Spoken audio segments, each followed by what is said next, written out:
I thought I was here as the host, so I'm here as a awardee as well. So thank you, Rodney, for that. You know, I've always been very supportive of Rodney Galicia and all the Climate Reality Leaders and Climate Reality Project.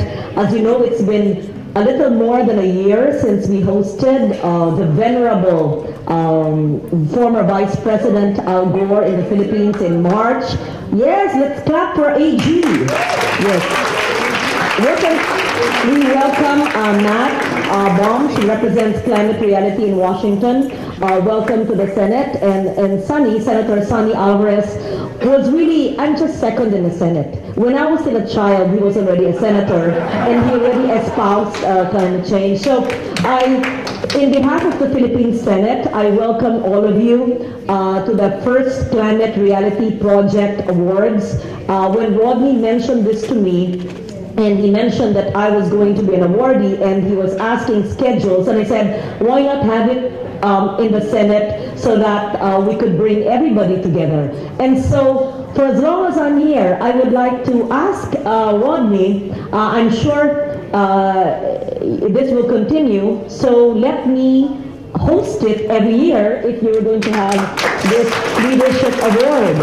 And what I'd like to do is all of the recipients, whether it's the mangrove reforestation of the late Allen Kimpo, whose widow Anne is here, or if it's a solar kits being given by the JCs of Cebu, or it's some community project that you're doing in different parts of the country, I think the Philippine Senate, and as chairman of your Committee on Finance, can actually help you. So whether as chair of the Climate Change Committee or as chair of the Committee on Finance, I would like to know more about the local projects that you've been doing in different parts of the country so that we can assist you. So I'm very happy also to note that tomorrow, April 22, the Philippines would be formally a member of the nations, the family of nations that have finally ratified and has gone full circle in terms of ratification of the Paris Agreement. It was in April 22 of 2016 when then Secretary Paje and myself, along with the Philippine delegation, signed the agreement. It was a long, arduous process because we were caught in the middle of an election, and therefore the certificates of concurrence of the previous administration had to be secured once again. More than 30 agencies of government. And with a change of government after June 30, new cabinet members were appointed, and all the COCs had to be restudied.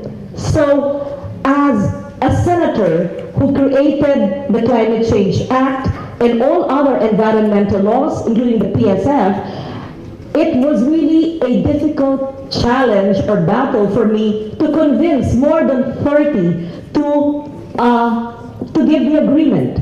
But we are not lacking in climate warriors in our midst.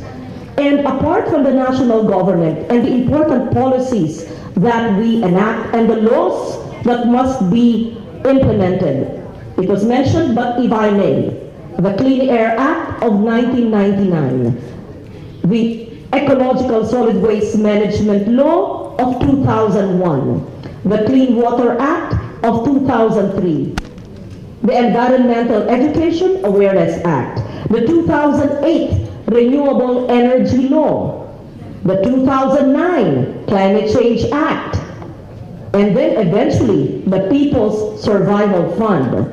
In 2010, the National Disaster Risk Reduction Management Law. These are just some of the many laws that I have authored in my 3 terms in the Senate. Why am I telling you all this? Because Luzon, Visayas, and Mindanao are represented here today. And we are represented by CSOs, POs, And climate leaders like Yeb Sanyo, who was previously one of the commissioners of the Climate Change Commission, who now heads Greenpeace. And I told Yeb that, yes, Greenpeace, Southeast Asia, and my office and Climate Club could work together. So we need all of you to be able to push forward all the laws that we've authored. All my laws, no matter how well crafted, would only be ink on paper if you, local communities, people's organizations, civil society organizations, national government, and non-government organizations, and local governments, if you do not implement the laws. And so we need you to help the people understand the importance, to simplify the message so that we just don't sound like experts or technicians and just keep on debating, so that the issue of climate is operationalized and understood on the ground. And that is the reason why the Climate Reality Project is very instrumental in trying to simplify the laws that I have authored in my 3 terms, so that our communities in the hinterlands, in the mountains, in far-flung barangays, in island municipalities understand and benefit from the laws that we've authored. So this is just the beginning of a long journey for all of us, as we have acceded finally to the climate agreement despite all odds, and odds is capital O, capital B, capital B, capital S. It was not easy as your climate warrior to convince everybody, because I can tell you there are still climate deniers and those who try to dilute the Paris Agreement. But hindi po tayo matitinag.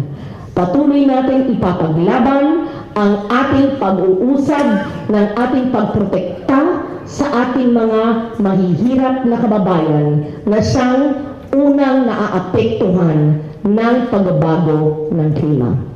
Maraming salamat sa inyong pagdala o pagdalo dito sa Senado, at sana ay pagpatuloy po ang ating pag-uugnayan para protektahan ang ating mga katutubo, ang ating kababaihan, ang ating mga kabataan, ang ating mga senior citizens at mga differently abled, tayong lahat para sa isang mapayapa, isang resilient planet sa ating lahat. Happy Earth Day. Thank you very much.